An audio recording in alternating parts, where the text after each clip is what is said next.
Heart attacks running in the family? Does that sound familiar? Your father, your grandmother, maybe an uncle. At some point, a lot of people start to wonder, is this just in my genes too, no matter what I do? The honest answer from the research is more surprising than most people expect, and more hopeful. If this interests you, please consider liking this video and subscribing to Lebensstil for more evidence-based health content. My name is... In this video, we're looking at what large-scale studies have actually found about the relationship between genetics and lifestyle in heart disease, and what that means in practical terms if heart disease already runs in your family. For context, cardiovascular disease remains the leading cause of death in Germany. In 2023, nearly 348,000 deaths, about a third of all deaths in the country, were due to heart attack, stroke, or other cardiovascular disease. That's an enormous number, and it naturally raises the question, how much of that is actually within our control, and how much is simply genetic fate? Researchers at the Mayo Clinic, who study this question closely, give a clear figure.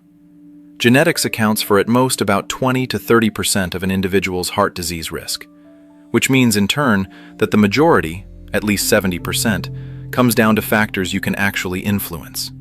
Diet, exercise, smoking, sleep, stress management. But, and this is the interesting part, genetics and lifestyle don't operate separately.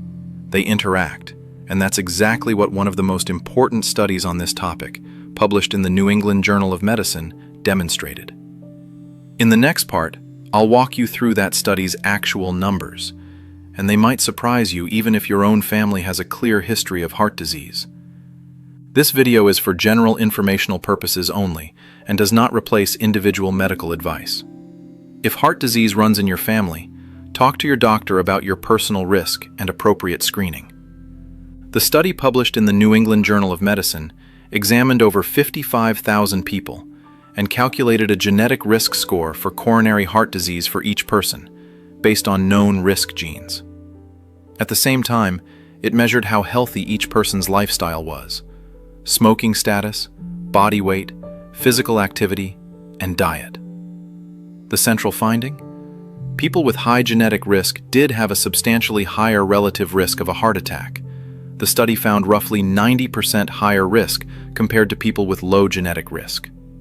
But within each genetic risk group, lifestyle made an enormous difference. People with high genetic risk who maintained a healthy lifestyle had about a 50% lower risk of a heart event than people with the same genetic risk but an unhealthy lifestyle. A later analysis by the American Heart Association went a step further and translated that risk reduction into a very concrete, easy-to-understand measure: additional years lived free of heart disease.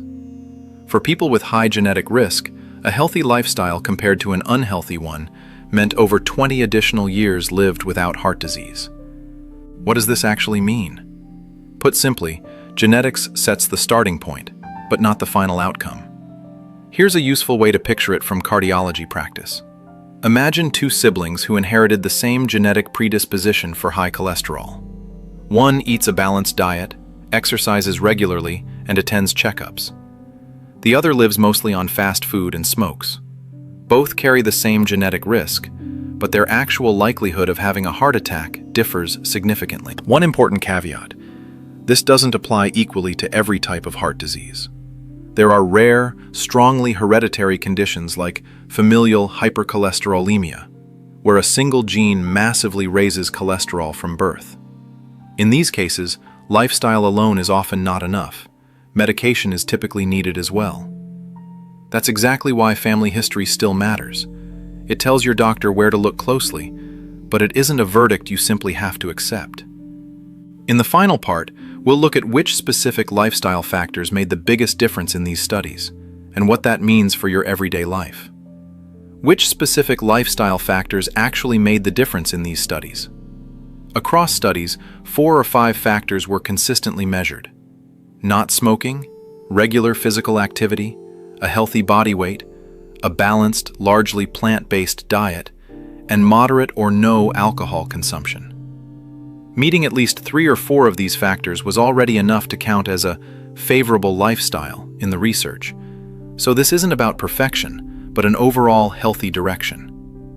What does this mean for you personally? If heart disease runs in your family, that's a good reason to discuss it with your doctor. For example, whether a cholesterol or blood pressure check makes sense, or whether genetic testing is worth considering if heart attacks occurred very early in your family.